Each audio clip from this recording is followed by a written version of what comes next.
برصغیر کے مسلمانوں نے علامہ اقبال رحمۃ اللہ علیہ کے خواب کی تعبیر کے لیے قائد اعظم رحمۃ اللہ علیہ کی قیادت میں جس جدوجہد کا آغاز کیا تھا، اس کے لیے بے شمار قربانیاں دی گئیں، آزمائشوں سے گزرے، گھر بار چھوڑے، معصوم بچے نیزوں کی انیوں پر اچھالے گئے، اور برصغیر کے مسلمانوں کی زبان پر ایک نعرہ تھا، پاکستان کا مطلب کیا؟ لا الہ الا اللہ۔ اور جب پاکستان بن گیا تو اس سے پہلے قائد اعظم رحمۃ اللہ علیہ کی ایک تقریر ہے 1930 کے اندر، اسلامیہ کالج پشاور کے اندر انہیں خطاب کرتے ہوئے، یا 1938 کے اندر کہا تھا کہ ہم پاکستان کو اسلام کی ایک ایسی تجربہ گاہ بنانا چاہتے ہیں جہاں اسلام کے ذرعی اصولوں کے مطابق ہم زندگی گزار سکیں۔ لیکن بدقسمتی کی بات یہ ہے کہ پاکستان بننے کے فوراً بعد ہی طالع ازماؤں نے، اسٹیبلشمنٹ نے اس ملک کو سمت کی طرف نہیں جانے دیا۔ آپ دیکھ لیں کہ پاکستان بننے کے کتنے تھوڑی مدت کے بعد ملک کے اندر مارشل لا لگ گیا، اور مارشل لا لگانے کے بعد پھر لوگوں نے اپنی مرضی سے بہت ساری چیزیں کی، حتیٰ کہ فاطمہ جناح جیسی مخلص خاتون قائد اعظم کی بہن،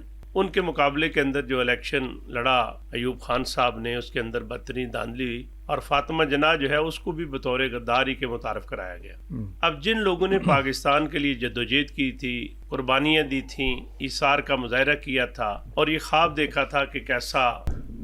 زمین کا ٹکڑا حاصل کرنے کے اندر کامیاب ہو جائیں گے کہ جہاں ہم اسلام کے ذریعے اصولوں کے مطابق زندگی گزار سکیں گے، وہاں میں دیکھتا ہوں کہ قائد اعظم رحمۃ اللہ علیہ نے مولانا مودودی رحمۃ اللہ علیہ کو پاکستان بننے کے فوراً بعد اس بات کی دعوت دی کہ آپ ریڈیو پاکستان سے قوم کی رہنمائی کریں، اور مولانا مودودی رحمۃ اللہ علیہ کی وہ تقریریں آج بھی کتابی شکل کے اندر، نشری تقریریں اس کتاب کے نام سے موجود ہیں۔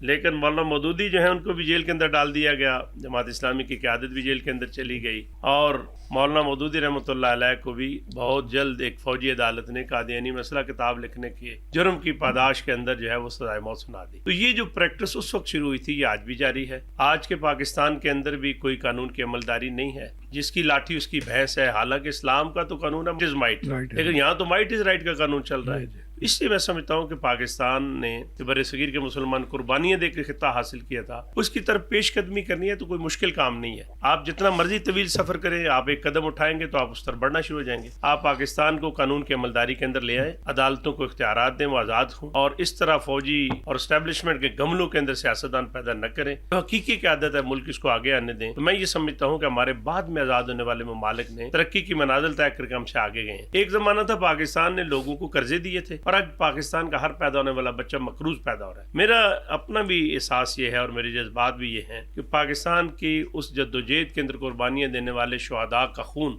آج کے پاکستان کے سیاستدانوں سے بھی، اسٹیبلشمنٹ سے بھی، اور ایک ایک فرد سے اس بات کا تقاضا کر رہا ہے، اور ان کو پکار کر یہ بات کہہ رہا ہے کہ ہمارا خون بھی شامل ہے تزین گلستان میں، ہمیں بھی یاد کر لینا چمن میں جب بہار آئے۔ اس کے لیے ایک ایک فرد کو اپنے حصے کا کردار ادا کرنا ہوگا۔ ہمیں اسی جذبے اور اسپرٹ کے ساتھ آگے آنا ہے۔ اس طرح قائد اعظم رحمۃ اللہ علیہ کی قیادت میں ہم سنی بھی تھے، شیعہ بھی تھے، دیوبندی بھی تھے، بریلوی بھی تھے، لیکن سب سے بڑھ کر یہ تھا مسلمان تھے اور پاکستانی تھے۔ آج بھی ہمیں پاکستانی بننا ہے، مسلمان بننا ہے، اور اسی جذبے کو ہم لے کر آگے بڑھیں گے تو انشاءاللہ اس وقت جو مایوسی ہے اس کو روشنی کے اندر جو ہے وہ تبدیل کیا جا سکتا ہے۔